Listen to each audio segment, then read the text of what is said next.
Alright, wanted to do a video on this. Please ignore the shipping cost. You guys don't have to worry about that. I just live in Canada and I don't live in the States, but if you live in the States, you have to worry about that ridiculous shipping cost. Anyways, this is an iBUYPOWER gaming PC and has an absolutely, like, stunning case. I really like the looks of this. It looks like it should have pretty decent airflow coming in through there, and I believe the sides also has spots as well. So it definitely looks cool. So inside this thing is the Intel i5-10600K, which is an absolute fantastic CPU. Well worth the money, but the downside to this PC is it comes with a B460 motherboard, so the i5-10600K Intel cannot be overclocked on this motherboard. It will lock it out from doing so. Next has the NVIDIA GeForce GTX 1660 Super, which is an absolute perfect card for 2021 gaming. It is under by quite a bit of the new RTX 3000 lineup, but it's still more than capable of running all your games at over 60 FPS. Like anything you throw at it, this PC will be able to run it for quite a while. Now, the downside to this PC is it only has 8 gigabytes of RAM, which kind of sucks in this late. I would have liked to see 16, but it does have a 240 gigabyte SSD, which is perfect for running Windows 10 and a 1 terabyte hard drive, so storage shouldn't be a problem with this thing for quite a while. You can pretty much download like your 10 favorite games and still have room. It does come with a keyboard and mouse. I'm just trying to see, like, the GPU that you're going to get is not going to look like this. That's the GTX 1080 or 1080 Ti or 1070. So the GPU will look much different than that. It should have 2 fans on top of it. I doubt you'll get a centrifugal fan. Yeah. So overall, there isn't too many reviews on this thing, but for $850, I think it might be worth the gamble. Yeah, so it comes with an MSI GPU that's actually pretty good.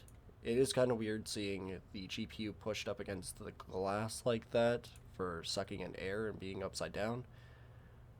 This guy got a different graphics card. That's not this one's not nearly as good as that one. But still, as long as it's a 1660 Super from a decent brand name like Asus, Gigabyte, or MSI, it's pretty good. I would even take others, but yeah, I would much rather this one over that one. It actually looks pretty nice. Yeah, and he's saying RAM needs to be updated.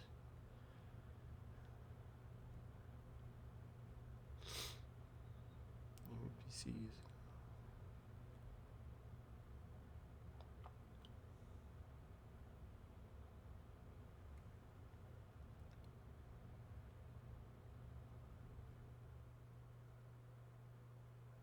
Yeah, this sucks.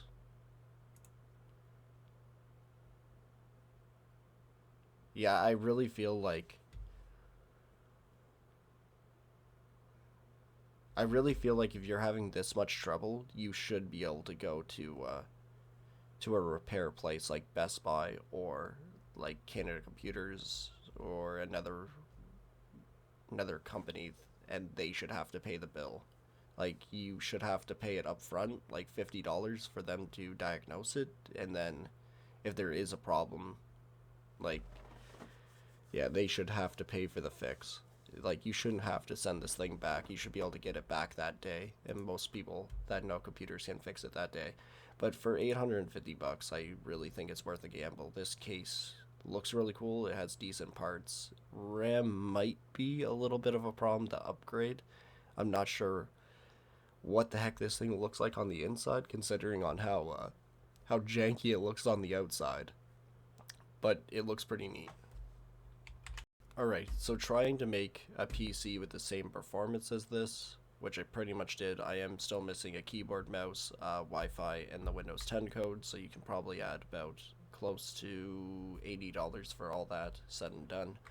But yeah, so aftermarket cooler, which I assume this thing will have. I wish it would show the inside a little. I wish somebody would open this up so I could see what the heck's going on in there, but I assume it has to have an aftermarket cooler because the i5-10600K does not come with a stock cooler. So went with a average B460 motherboard, average 1x8 RAM, hard drive SSD, and the cheapest 1660 Super I could possibly get, and then I could not find a case for the life of me, so I just went with the cheapest possible decent looking case, which was the Cougar. So I tried to make as many shortcuts as I could, and then a very generic power supply, and then after all that, it's still $1,144, and this is still missing about $80 worth of stuff. So this is clearly well worth the money and might be worth the gamble to see if it's good. I imagine the airflow shouldn't be too bad with these slots on the side. I don't think it would be terrible. Two 3.0s. Doesn't show the back, but I know if you watch the video, it's kind of weird seeing the GPU upside down, but I really want to know what's inside this thing. But I would recommend looking into this PC, see what you can figure out. It would suck that if it was dead on arrival like that guy's, but the people that do say that works says it's pretty good, but they're upset that it doesn't have enough RAM.